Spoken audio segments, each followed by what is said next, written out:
This is Homeless Car Meditations.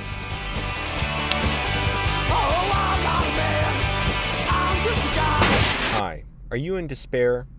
I'm Angelo. I'm a homeless filmmaker. I've been living in my car for 9 months, about 3 of which I've been in Los Angeles, and I've been thinking about the topic of mindset and despair, and for myself, how my mood and my feeling about the circumstances I'm in can reel from one direction to another, and how I've been trying to keep it sort of steady because my mood can just go in a tailspin so fast. Hasn't been really too bad lately, because as low as it can kind of be, like I know there's that darkness in me, I'm always able to keep it kind of steady because of the lessons I've learned and the resilience I've gained, and just doing little things, by the way. So, hold on, I gotta adjust the camera.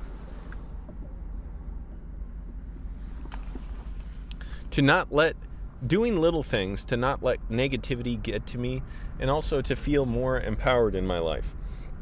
It can be easy to feel super lonely, super in despair, living in my car. But then again, I also have to think, I always felt that way. I felt that way living in a good home, in bad homes, living with my parents.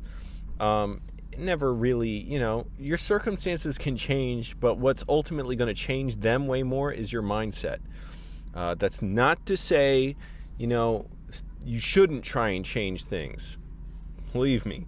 If you're in a bad situation, get out. It's like a rotten tooth. You can't do anything about, everything else. Just get out. Anyways. And I was thinking about the video I did yesterday. It was like how to gain confidence to meet people. And I was really glad to do that video in a way, but also just like, I know it's like going to go into my routine, and then I got to go on to the next thing. And by the way, check that video out, because I uploaded it kind of late. So probably, not everybody who's up during the day would have seen it. So, go check it out. It's a good video. 3 simple steps, but they're difficult steps, but they're very clear. I lay them out. It's not clickbait. I mean, it sort of is clickbait, but they're all true. It's just that they're very hard to get a handle on and to actually master. Is that right? You understand that, everybody out there? I like having the 2 cams set up. Oh, this is annoying to edit when I switch cameras and I look back and forth. So I was thinking about that, like, it's good. I'm working, getting stuff done. Always got to challenge myself to do new things and not let, the dark facts about what I'm going through weigh me down. The fear of like, what if I, get the wrong person angry at me? What if I'm brutalized out here? What if, someone abuses me out here? Especially being in my car, like, just what if, anything that can happen. Thinking about the worst case scenarios. That's on top of the huge problems of what if there's a massive earthquake and tsunami here? We get the big one, By the way, I'm still so happy to be in LA. I got to say that. I almost tune it out because it just doesn't seem real. It's so good. I love it here. But that and global climate change. Holy crap. What good is all the money I might be able to get in the next few years if if the money's no good because the world's being destroyed because a few greedy people just didn't care. They wanted to make their money quick, and they know they'll be dead before this stuff is a major problem, although it seems like it's accelerating upon accelerating. So I asked, are you in despair? It's something I always feel. I think it's something I'll always grapple with. It's, something that, like, in irony on everything, like, no matter, what is good anyways, who can define it? And, so things may seem good, and yet I know there's that, there's 2 sides passing around whatever is supposedly good, including the bitterness and, the despair of knowing what I've come from and how difficult it's been and what I've struggled through. And is that really who I am? Am I just a person just struggling to be like a decent, normal person? Am I just pretending to be? Does that make me a good person? Or like, is that just a person, like if I'm really trapped in this mind, that's so bad in a lot of ways. Nothing specific really, made me think this stuff. Part of what I was thinking is, just that trip to Virginia I took really messed me up in a way. So I went back to Virginia. If you remember, I did a few videos with my mom and Moist Andy. I was there for a work trip. I thought I'd be really glad to go back there. I actually hated it. I hated being there. Last few days I was sort of getting used to it, but I was disturbed by, I thought it would be like an escape, and yet when I was there it was never an escape. And now I can go there and see how different it is from LA and see how small it is, how the concerns are small, how it's like little, the roads are little, buildings are little.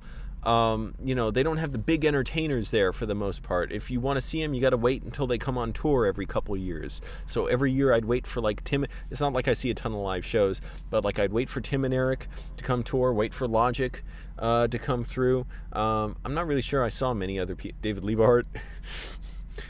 And it was incredible. Like that, it was like bringing me like a bar rag. It was so stressful to go through. I just couldn't, like, the thing I like about it is I do want to film my movie there. I have a movie. Does anyone appreciate this camera? Should I just stick to that one? This is my cell phone, by the way. So nice and wide. So you get a view of the set design here.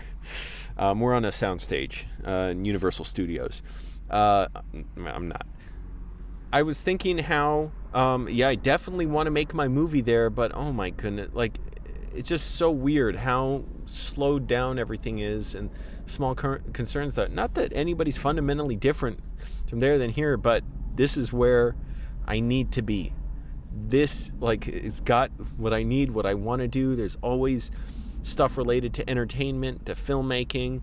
Like, I like how the roads are big, the mountains are big, the sky is big, because you got not much weather here. So if there's clouds, it's usually just like haze over the whole sky. The Pacific Ocean seems bigger than the Atlantic somehow. Well, because when you go to the coast in Virginia, it's like, like whatever you call this, the coast is not like clear, whatever the hell. And I'm just thinking, how to keep that mindset going, of trying to be well, because I'll always have that, darkness and despair, like I'm a person who's just pretending like this is okay, or that, I'm not really lost, like I wasn't supposed to live to this point. Like my life was nothing, it was meaningless, and I'm just pretending that, like I should be here, because I didn't think I'd have a future when I was young. I didn't think my life meant anything. I just thought nothing mattered. Like I had this secret information that other people didn't. Like, you all think this matters? It doesn't. So who cares? And I'm not trying to glamorize that or make people think it's good. It's a really difficult way to go through things. But it's always struggle. Like, that's the thing. I can like leave it and it's always there. Like, that's what my skeleton is and my musculature, and I can try and alter that and work out and shape my body and run and all that stuff, and yet I know, like, if I let it go, it's going to atrophy back into that position if I don't stretch it and maintain it. And, that's fine in a way. In a way, I wouldn't want to, I don't understand how, there's any other way to live, because everyone else's experience is different.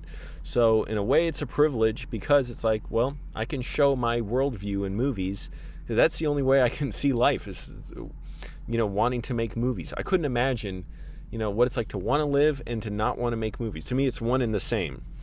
So that's good. For whatever reason, I'm like that. It takes a toll. So for the last 9 months, I've been living in my car. I can't tolerate working a regular job. I refuse to work a regular job. And as a result, like, the money, it comes in here and there, and I'm somehow making it possible to survive.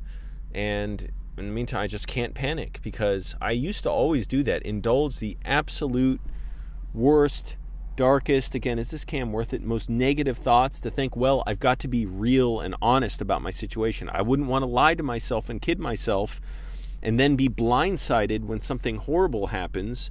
I want to be ready for it so I can, have my hands up and grapple with it, maintain it. And in reality, what that did was it brought about the worst results in my life, the most negative, painful, hard things that have always affected me. Things I do to help myself now is like, first of all, maintain a discipline. Just doing it's like kind of like fake it till you make it. You do the things that like successful people do, and the successful mindset kind of paces up, like catches up to the pace of your behavior. So getting up early every day has been really important for me. I hated getting up late every day. I kind of had to for a while in that. First of all, I was just kind of lazy, but I was working nights for years. I still can't believe I did that. I was in the gym today feeling almost like remorse over that. Like, what was I doing being a bouncer? I was never a bouncer, no matter how much I pretended I was. That was just not who I was. The second I walked off that job, like, I was done. It was never me. Whereas I could see other people, like the new guy we were training, he was a natural to it. He enjoyed it. He went up talking to people. He did more socializing in one night than I did in 5.5 years working there. But I didn't want to. I had nothing to talk about. It wasn't my world. So, it's kind of fine. It's like that hardship, it's bad. But again, it's also kind of a privilege in that that's an insight into something that people who have had it easier won't necessarily have. And so you have to kind of look at things that way, as bad, as hurtful as it is. Because otherwise it's just going to make you miserable. It's going to drive you, insane, basically. And I've lost my mind before. I've been disabled for 9 months where I couldn't process reality anymore. It was like I knew that this was, I was having these delusions and hallucinations and physically in searing pain. Somehow my mind could do that to me, put me physically in pain, but yet I couldn't figure my way out of it. I couldn't figure out how to get out of it. So it's like I knew I was trapped in this bad mind. And after the 9 months, eventually this, fog lifted. But I always feel like a fugitive who's escaped a sentence. Like that was my jail cell, and I just got released, but it's still waiting for me in a way. I don't like that. It sounds really dark. I don't like to think of it that way because really, I don't expect to. I choose not to believe I'll ever get that sick again. However, even the day before I got that sick, I never expected for that to happen. It's funny. You think you're this like one solid like mass, this solid object, and in reality, self is an illusion. Like we're all these different parts. Our eyes and our brains have evolved to, because it's beneficial from an evolutionary perspective to perceive objects a certain way, to perceive ourselves as a whole rather than, billions of little cells. And different organisms that make up our bodies, and whether the decisions we make are truly freely chosen or not, we can't really know, I think. So you have to kind of look at your shortcomings and failures and painful times as something, a benefit to you. As hard as it is, even now, it kind of like stuns me. Like, really? I'm going to think that? Like, why can't I ever just enjoy things a little bit? So, all these negative things, like, if you have to make them meaningful, otherwise they're going to be meaningless suffering. And, as bad as it is, you can't compare yourself to others. And I'm horrible about that. Again, compare myself to people I've known in my life, in my past. And I'm like, what the heck? Like, they seem, pretty happy. If they knew what I was thinking, like, they would think I'm an absolute maniac. Like, I'm out of control. Again, good thing is, movies are a way, like, where maniacs are basically celebrated. I don't mean that in, like, a perverse way, like an edgy way, like, we should be, like, trying to shock people or, make lurid pleasures that are just, there's nothing meaningful about them or important. You're just trying to upset people. What I mean is like stories where you have a lot of, complicated factors. Some of my favorite movies like Gone Girl. I'll just listen to David Fincher movies for one thing. Zodiac, M, the Fritz Lang movie, so out of Fincher movies. Dog Day Afternoon, Prince of the City, possibly my favorite Sidney Lumet movie. Army of Shadows. Old Boy, all kinds of things, where it's acceptable to do that. And actually, you shouldn't make boring movies with no conflict. So, as bad as, I look back on now on like just 10 years, because 10 years on YouTube, that was, prompted by a crushing experience, which will always hurt me in a way. But that's kind of to be expected of, my first girlfriend breaking up with me, because I had no clue to be with her or with anybody. Like, I was such a mess of a person. It was amazing. I was able to keep it together for the month we were together, and then even keep it together to maintain the job I had at a bank. But even that, if that didn't happen, if I had just gotten what I wanted and been with her, I don't see how I would have learned much of anything, how I wouldn't have grown. I'm not happy about it. Like, the pain, it was crushingly lonely. I felt like the biggest loser. But it made me realize, okay, I've wanted to be a filmmaker. I can't just sit around and do nothing with my time now, because I was making her the focus of everything I was looking forward to. I couldn't even express it to her. So I have to make videos now. And it was slow and painful, and I was learning the hard way, and it was months before I even learned how to edit videos, because I was thinking, oh, I'm a director, somebody else will do all that. Well, I was paying people and going broke, and it was difficult to do, but that's how I had to learn, the slow way. So at least I learned in a way, like I can say that other people didn't necessarily. So in a way, it's a benefit. There's that bug on the lens again. So those dark times, those tough times, I'll put it the way Ron Kovic talked about it, the Vietnam veteran, the Marine. He wrote the book Born on the 4th of July, which became the, I think this is really pointless, isn't it? Forget this camera. Which became the Oliver Stone, Tom Cruise movie, Kira Sedgwick. Great film, one of my favorite movies also. Beautifully shot, Robert Richardson, cinematography, great sound. He said in an interview, he said, I came to look at my wound as a blessing, because, though it took my body and my dreams, I realized new dreams with it. I would not wish that on anyone. I hope we can have an end to those kind of injuries and treatments for them. But that was like, it was powerful, because after I saw the movie, I went on the DVD and saw the interview with him, and I expected him to be, angry and bitter and sad like he is in much of the movie, which, by the way, like, totally, like, yeah, that's totally natural. But instead, he had this calm about him, and he's like, he told the interviewers, Brian Gumble, I think. Brian Gumble said, "Are you mad at guys like me who didn't go to Vietnam?" And I expected him to say, yeah, man. But no, Ron Kovic, he has principles. He's very anti-war. He said, I'm not mad you didn't go to Vietnam. He said, I'm glad you didn't go and come back in a wheelchair.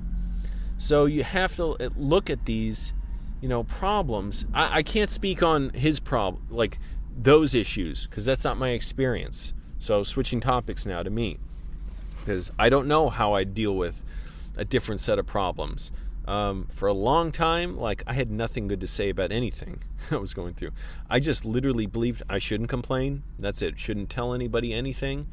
And eventually it got to the point where I couldn't function. I had an anxiety attack in college. I had to leave class, go to the hospital because I was hyperventilating so much. I literally couldn't stop myself from hyperventilating and getting lightheaded because I just kept my problems in so much and thought I could just fix everything through sheer willpower, but not really. I didn't have the tools. I didn't understand how to do it. So yeah, in a way, like, I was sad and jealous of people who knew how to relate to others at that age, who didn't deal with like the madness and chaos I was going through. And it'll always be, sometimes it resurfaces when I'm in uncomfortable situations and when I panic, and freeze. It still, comes up for me. So I'm like, I can't even understand what it's like to be, a human being who can relate to others at that age. But I can't worry about it. There's also other people who always have it worse. And all I can view it as is like, this is, in a way, it's a benefit to be able to have that story that you don't necessarily have, because I can say what it's like to go through it and tell that story to others. So, your mindset is very important. And especially now being homeless, in a way, there's so much I don't like about it, but also I know It's the best thing I could have done. I needed to do it. I had to do it, both personally and financially. It's made me do so much more than I ever would have before. Really, if I was rich and could have a home right now, I would think I'd still want to maintain this lifestyle in a way. Even though, like I said, it's difficult, it's lonely, it's painful, but that's not all it is. It's not like that's the end. It's negative. Everybody look away. It's too much. No, it's also the best thing I could have done. It was absolutely necessary. I was stagnating, living in Arlington in a nice home for 2 years, just keeping to myself because I was so broke, partly. I couldn't afford to go do anything. I pictured it like the electric meter, you know? It's always running, like every second. It's running through electricity and it's charging you. So that was like what I was picturing in the floor of my home. It's like every bit of floor and space in here, it's like ticking away money every second. When you divide up the money I paid in rent every month into every, millisecond, it's ticking through a certain amount of money. So I can't even afford to go out anywhere because that money's still going away in that. So I'm like, I may as well stay here, shoot everything here, exercise here. I would eat in the kitchen, but basically everything I could do, I would do in my room. And it was, no benefit to me. $20,000 that I spent on rent in 2 years in Arlington was a waste. So, paying landlords is not just bad. It's not just paying into a system that screws you over, that screws others over, that makes housing unaffordable. It's also bad for you personally. Like, it's an indignity to put yourself through. It lulls you into this hypnosis of, well, this is what life is. You just keep going through this. You keep going through your regular job and you just go out and have fun. I can't ever do that. I did some of that when I was younger. Not that I was ever anything, a big story about that. Like, I would go hang out, have fun and stuff as much as I could, but and that's all. I mean, just going out, seeing friends, going to comedy shows. But after a while, I couldn't do it. That wasn't for me anymore.